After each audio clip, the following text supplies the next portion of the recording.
Why did you take so long? Oh, you must be lying. Or why did you come out so quickly? You're asking for clout. There is no clout for coming out as a victim of certain crimes. Literally. You get hate, and that's about it. Hey y'all, welcome back to Listen to Black Women. I'm L'Oreal, and today we have some women on the panel, okay, that definitely have a lot to say. I know I'm one of them. Danielle Young, I know she's another one of them. What does my timeline have to do with the fact that I'm sharing my truth? Jessie Woo is here with us. You see how hard it is for women to come forward today? Imagine what it was back then. We got our girl Torrei Hart in here. I just keep working hard, keep thriving, and I just feel like success is the best revenge. And may I say, Lord. Claudia Jordan. I said in the beginning of the show, they don't want to hear the truth. They want to be entertained. On social media, we see things like people are starting to feel more comfortable about coming out with stories and things that may have happened to them.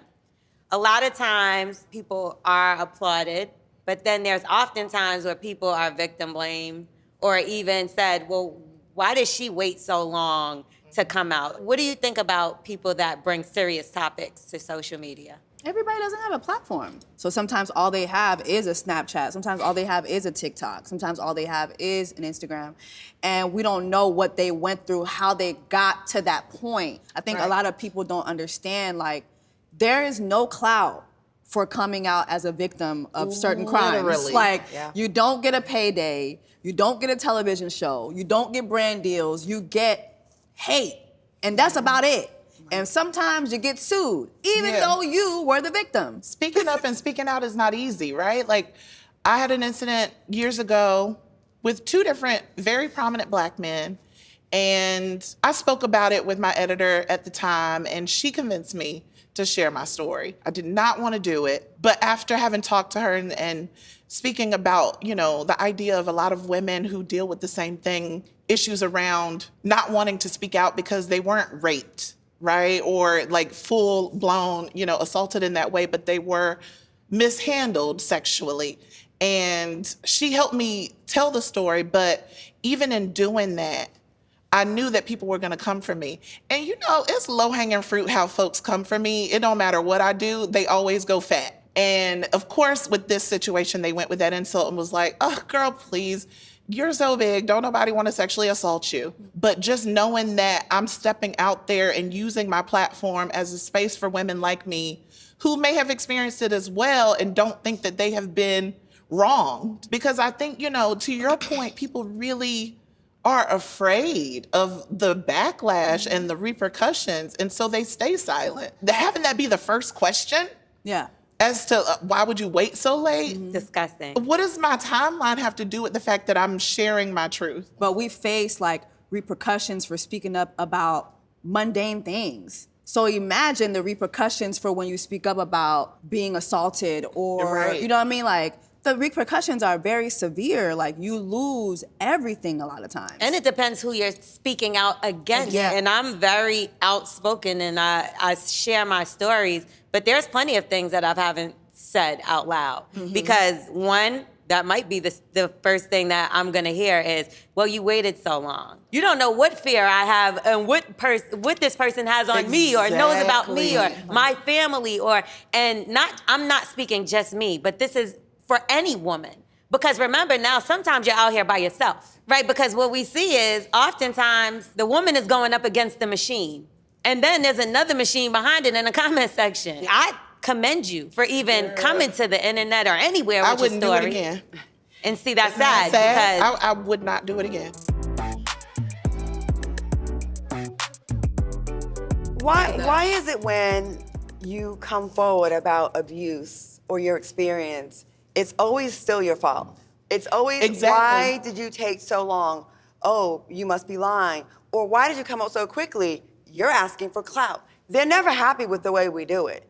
And let it be someone that's attractive. Oh, that's impossible. Why would he do that to you? It always becomes about your looks. Do you think it helps? Like you said, no one gets a deal for saying, hey, this guy raped me. But people have lied, though. People do lie, but I think it's a smaller majority than the actual number of, I think I would bet every single one of us have had a situation in this business. And I'm not saying 80%. And probably would name the same guys. And more than once. I remember one time I was vulnerable on my show. I'm talking about someone that abused me. Because some people found him attractive, they quickly defended him. Yeah. I'm a liar. I'm trying to why do I need clout? I'm more successful than him. I have way more money than him. Yeah. So then all it takes for the aggressor is to put some half-ass explanation, like maybe a screenshot where they delete all their responses to you and just show what you said to them, right? Gaslighting you. Yeah. Right. They show that, and now she's tripping. She's problematic.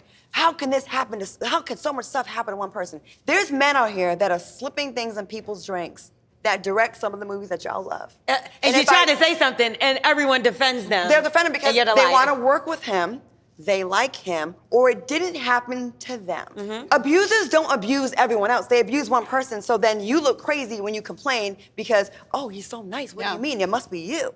And then they befriend other nice people. So you're like, there's no way that this person and then would their hang out work. with. Like, let's not act like celebrity Yeah. and people's like job. Like, if it's high profile, that's all a part of it. Oh God, don't let it be a black man. Now you're flipping the entire script. If it's black man and against saying black that woman, you, black woman, are bringing this black man down. A lot of times when they say, well, you're bringing this black man down, but if you look at history, y'all been joking about this person doing all this funny.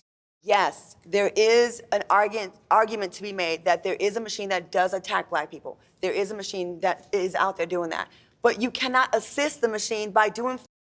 And just because someone is extremely talented and likable in their field, Yeah. Or does handsome. not mean they're not, or handsome, does not mean they're not a person to the women or children in their lives. But what about on the flip side? Have you ever seen someone get dragged into something that you might have known was not true at all? Yes, and then when you defend the person, they think you're just like, you have a sexual relationship with that person, or that's just your friend. And it's like, no, but I said in the beginning of the show, they don't want to hear the truth. They want to be entertained. We're gonna get out of here. I wanna thank y'all so much for opening up, sharing your experiences, because we know that a lot of people are going through things that we go through, and maybe their skin don't feel so tough sometimes. And it feels good to know that there's other women, black women especially like yourself, that go through things, and to know you're gonna get through whatever you're going through. Because like you said, it's always, at the end of the day, what she said, the day gonna end, okay? At the end of the day gonna end. Thank you for watching Listen to Black Women.